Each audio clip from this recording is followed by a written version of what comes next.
पक्षियों की चहचहाहट सबको भाती है, लेकिन इस चहचहाहट को बरकरार रखने के लिए कुछ लोग निस्वार्थ सेवा कर रहे हैं। ऐसी ही कहानी है रियासी जिले के विजयपुर गांव के राजकुमार शर्मा की, जो आईटीबीपी से रिटायर होने के बाद अब पक्षियों की सेवा में जुटे हैं।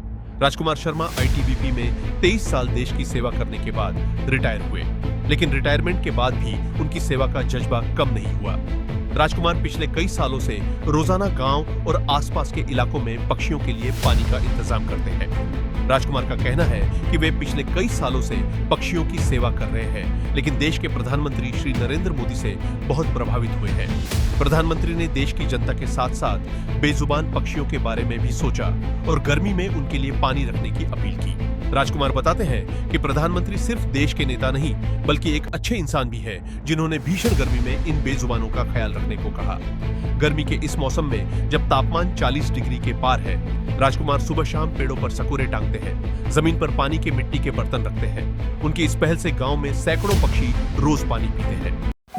जी, सभी को मेरा नमस्कार। मैं राजकुमार रियासी के विजयपुर गांव का रहने वाला हूं। मैंने 22 वर्ष फौज में सेवाएं दी हैं और वीआरएस लेके मैं सेवानिवृत्त होकर आ गया, और तब से लेकर आज तक पर्यावरण से संबंधित जितने भी विषय हैं उनके ऊपर कार्य कर रहा हूं। उनके संरक्षण हेतु प्रयास कर रहे हैं और लोगों में जागरूकता लाने का प्रयास कर रहे हैं। और हमारे देश के प्रधानमंत्री श्री नरेंद्र मोदी जी ने कल एक अपील की है, बहुत भावुक अपील की है उन्होंने अपने देशवासियों से, कि धरती का जो लगातार तापमान बढ़ रहा है वो मानव जाति के साथ साथ समस्त जीव जंतुओं के लिए संकट बनता जा रहा है।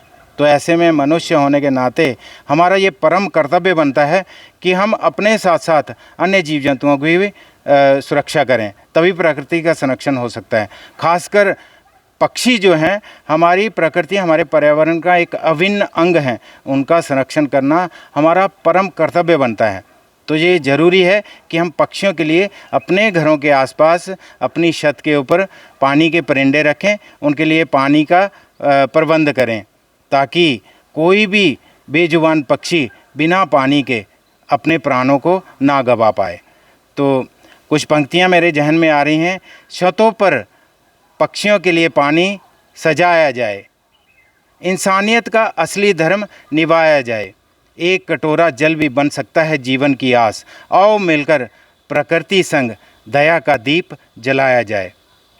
तो ये हमारा दुर्भाग्य है कि बचपन से जिन जंगलों को, जिन पहाड़ों को, हरे भरे पहाड़ों को हम देखते आए हैं, कुछ निस्वार्थ और निर्लज लोगों ने अपने अत्यधिक स्वार्थ के कारण उन जंगलों को नष्ट करने का बीड़ा उठाया हुआ है।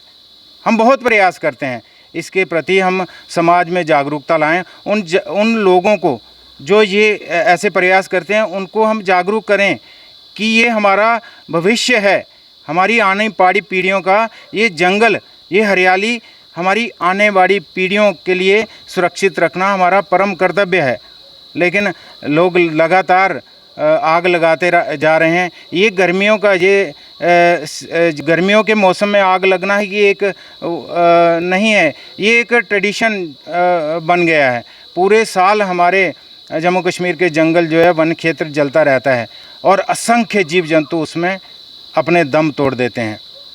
और हम आए दिन देखते हैं कहीं भी जंगलों में आग लगी होती है, पूरी बायोडाइवर्सिटी उस क्षेत्र की तबाह हो रही होती है, चाहे वो रोड साइड में देखो, चाहे ऊंचे ऊंचे पहाड़ों में देखो। तो इसके ऊपर प्रयास तो किए जा रहे हैं, हर स्तर के ऊपर प्रयास किए जा रहे हैं, चाहे वो वन विभाग हो, चाहे प्रशासन हो, लेकिन उस स्तर तक प्रयास नहीं हो पा रहे हैं कि हम इस संपूर्ण इकोसिस्टम को, अपनी बायोडाइवर्सिटी को, अपने वनों को, अपनी हरियाली को हम संरक्षित कर सकें। तो इसके ऊपर मेरी अपील है माननीय प्रधानमंत्री मोदी जी से, और सरकार से मेरी अपील है कि इसके ऊपर हमें बहुत ज़्यादा प्रयास करने की आवश्यकता है। और यदि ये वन सुरक्षित नहीं होंगे तो हमारा जीवन सुरक्षित नहीं होगा, ये तय है।